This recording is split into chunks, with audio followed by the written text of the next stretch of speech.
જય માતાજી મિત્રો, હું છું તમારો વેલુબા અને વેલુબાની દુનિયામાં તમારું સ્વાગત છે।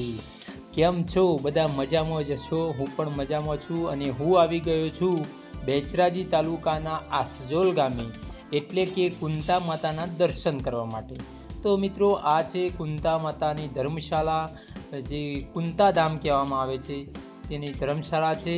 અને હવે આપણે મંદિર તરફ જઈશું। તો તમે જુઓ, આ કુંતા માતાનું મંદિર છે અને કુંતા માતાનું મંદિર આપણા ગુજરાતમાં ક્યાંય નથી આવેલું। તો લગભગ મેં ગૂગલ પર પણ સર્ચ માર્યું છે તો ક્યાંય આવેલું નથી। તો મિત્રો, તમે બેચરાજી કે મરતોલી આજુબાજુ દર્શન કરવા આવ્યા હોય તો આ કુંતા માતાના મંદિરે દર્શન કરવા માટે આવજો। અહીંયા જગ્યા બહુ સરસ છે અને જો આ જે સરોવર કહેવાય માન સરોવર, તે પણ બાજુમાં છે અને બહુ સરસ જગ્યા છે। તો તમે આવો તો અચૂકથી દર્શન કરજો કુંતા માતાજીના। અને હવે આપણે કરીશું દર્શન। તો આ છે કુંતા માતાજીનું યંત્ર કહેવાય, જે પ્રતિમા કહેવાય, એ પ્રતિમા છે અને તમે દર્શન કરી લો। અને મિત્રો, આજોલની આજુબાજુ આવો તો 100% દર્શન કરવા માટે આવજો। અને આ છે એમના વાસુંગી રાજા, જે તેમના પાંડવો વખતના જે એમના પૂર્વજોનું મંદિર છે। તો તમે આવો તો અચૂકથી અહીંયા પધારજો। અને મરતોલી આવો તો પણ નજીક પડે છે ને આ બાજુ બહુચરાજી આવો તો પણ નજીક પડે છે।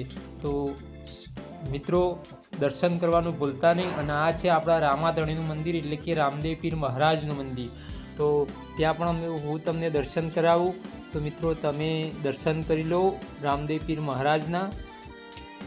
તો મિત્રો, આપણે રણુજા જઈએ છીએ તો આટલા આવો તો આ પણ દર્શન કરી લેજો। ને આ છે આપણા બજરંગબલી હનુમાન દાદાનું મંદિર।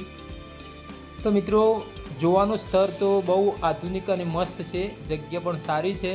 તો આજોલ ગામની મુલાકાત તમે લેજો। આ ગામનો લુક છે બાજુમાં જ, એટલે મંદિરથી 500 મીટર દૂર ગામ છે। અને અહીંયાથી 500 મીટર દૂર કુંતા માતાની વાવ આવેલી છે, તો એ તમને વાવના પણ દર્શન કરાવીશું। તો મિત્રો, વિડીયોમાં બન્યા રહેજો। અને આ મંદિરનો નજારો છે, બહુ સરસ લાગે છે। તો મિત્રો, આ છે 7 કોઠાની વાવ, એટલે કે કુંતા માતાની વાવ તરીકે ઓળખાય છે આસજોલ ગામમાં। અને કુંતા માતાના મંદિરથી 500 મીટર દૂર છે, તો તમે અચૂકથી જોવા આવજો।